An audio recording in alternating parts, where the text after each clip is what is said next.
asked me to come speak, I said, absolutely. I'm glad to see Brother Corey Muhammad back here. So many folks from the community.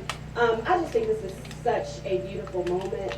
And that's why I wanted to be here to come and really stand in solidarity and support of what the Males Place is doing. Obviously, we are living in a rapidly changing world.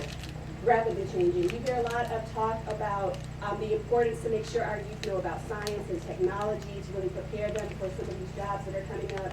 That's absolutely true.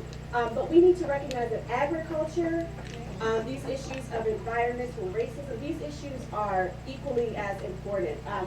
It's so important. Not just for the youth to learn this, but for us as a community to be learning about things like nitrogen and what are we putting in our food, what are we consuming in our bodies.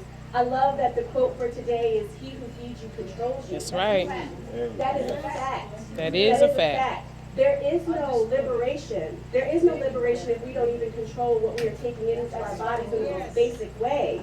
You know, we're talking about what our children are taking in terms of what they're consuming in their minds, what are they being exposed to, but we have to talk about what they're eating That's right. as well.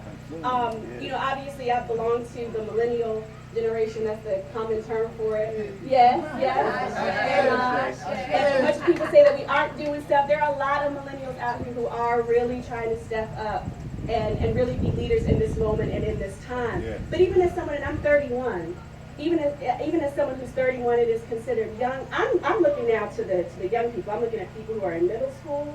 I'm looking at people who are in elementary school, and I'm saying, what are we doing to really support that next generation that's coming up? Because if we're not constantly building the bridges for the next generation to cross over, then what is the purpose of our being here in this present moment? That's what we're here for right now.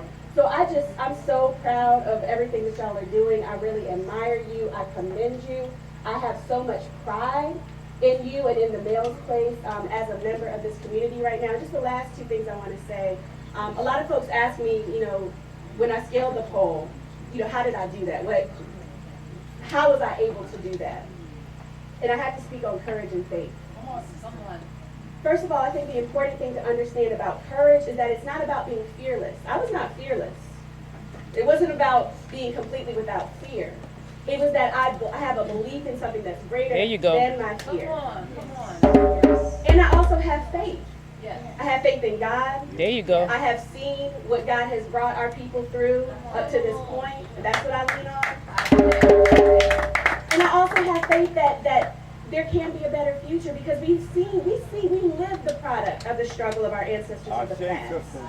And we have to impart that same kind of courage and faith and sense of history on this next generation that's coming up, because they're going to be the ones building the system that we depend and lean on going forward. So again, I give so much thanks to the Males Place. I really pray God's blessing over all of the work that everyone continues to do, and I just really pray that we as a community can really step up and continue to support this kind of work, and that it continues to really be an example and an inspiration for what is possible.